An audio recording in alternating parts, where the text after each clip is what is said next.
Hi, algebra. So I'm just going to take a few moments to slowly work through some of those problems that you saw yesterday for your assignment, having to do with clearing away fractions that are in linear equations. So when we have fractions, a lot of the times it's easier to just eliminate them completely. And so that's going to be our idea, is that if we see a fraction inside of a linear equation right now, one of the easiest ways to solve that equation is to first get rid of those fractions. So you're thinking, like, how do you get rid of fractions? Well, one way to do that is through multiplication. And I'm going to show you a way that we're going to pick a number to multiply everything by. And if you multiply both sides of the equation by that number, it's all legal. Okay, whatever you do to one side, you do to the other. But what's cool, once you multiply that number all the way through, all the fractions magically go away. So let's see. Let's start with an example. Let's say I have 2/3 x plus 1/5 equals 7. Okay. I want to give you guys a little quick refresher on how to multiply fractions with whole numbers, though, before we begin this, okay? Because we are about to start multiplying these fractions. So how do you multiply whole numbers and fractions?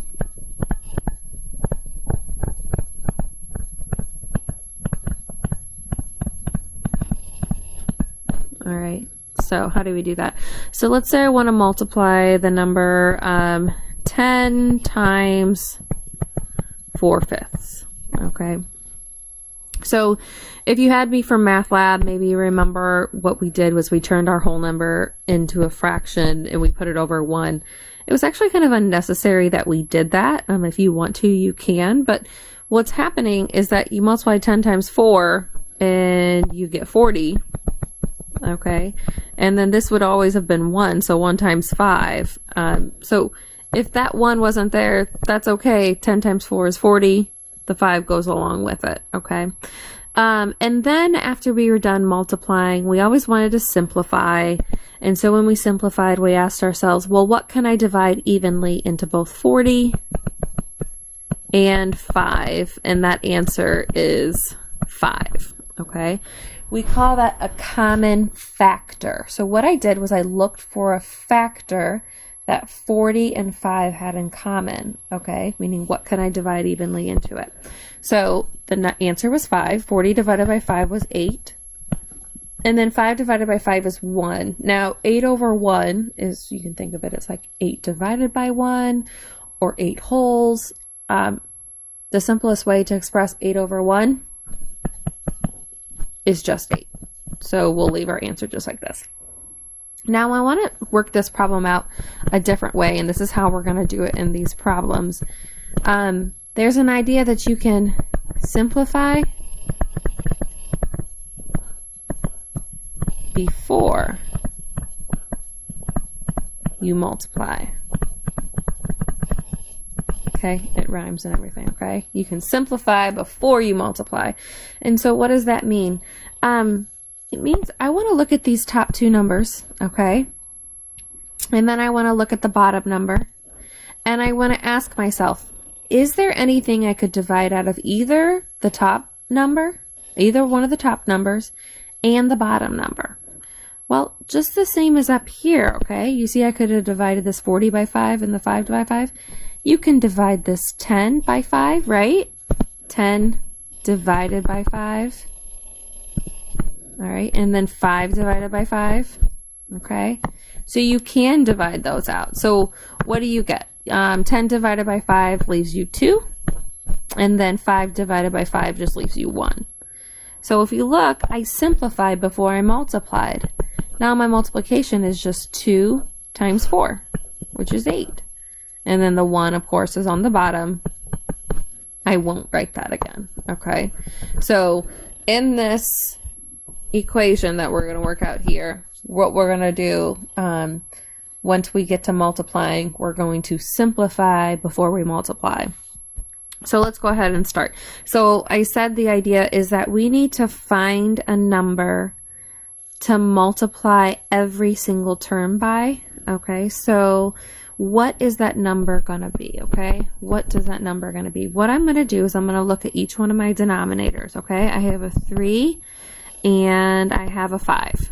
Okay, and what I'm going to do is I'm going to start writing down all of the multiples of 3. Okay, multiples of 3 are the numbers you get when you take 3 multiple times. So 3 times 1 is 3, 3 times 2 is 6, 3 times 3 is 9, 3 times 4 is 12, 3 times 5 is 15, 3 times 6 is 18. Okay, this could literally go on forever. Just write out a few, okay? The idea is that we're going to write out these multiples and then we're going to find one that they have in common, okay? So let's do our 5. 5 times 1 is 5, 5 times 2 is 10, 5 times 3 is 15, 5 times 4 is 20, 25, 30. Okay, this could go on. Now, what are we doing?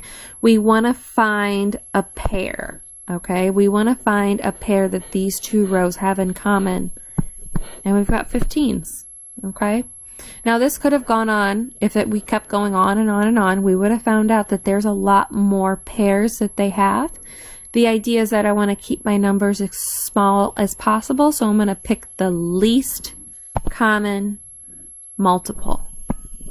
Least common multiple. It's also otherwise known as the least common denominator. Either way, it's the same exact thing. So let's go ahead and do that. So this is what I'm going to do. I'm going to take this 15 and I'm going to multiply it by every single number, by every single term in this equation. So I'm going to say 15 times this 2/3 x plus 15 times 1/5 equals 15 times 7. Okay, so do you see what I did here? I just multiplied every single term by 15. Now, when we multiply, we're going to make sure that we take a little bit of time to simplify before we multiply. Okay, so let's look here. 15 times 2 divided by 3. Is there anything I can divide into both 15 and 3? Yeah, I can divide a 3 out. Now, here's a little hint, guys. We picked this 15 very specifically so that when we multiply, my denominator, okay, turns into the number 1. So I want to be able to divide this 3 by 3, and it magically works out that way, okay? 15, 3 goes into 15 5 times, 3 goes into 3 1 time. That goes away. So what do we have left here? 5 times 2 is 10, and an x, plus, okay, what can we divide into 15 and 5? Okay, we did this so that our denominator would go away. I know I can divide 15 by 5. Okay, 15 by 5 is 3, and that 5 goes away. So 3 times 1 is 3, equals 15 times 7. Well, 10 times 7 is 70. 5 times 7 is 35, so 105. Okay? That is how we clear our fractions. All right? Now we just have a regular linear equation that we can solve, where we are going to first solve by eliminating the constant term. Okay, those go away. We got 10x equals 102. Okay, and then by dividing that coefficient. Let's go away.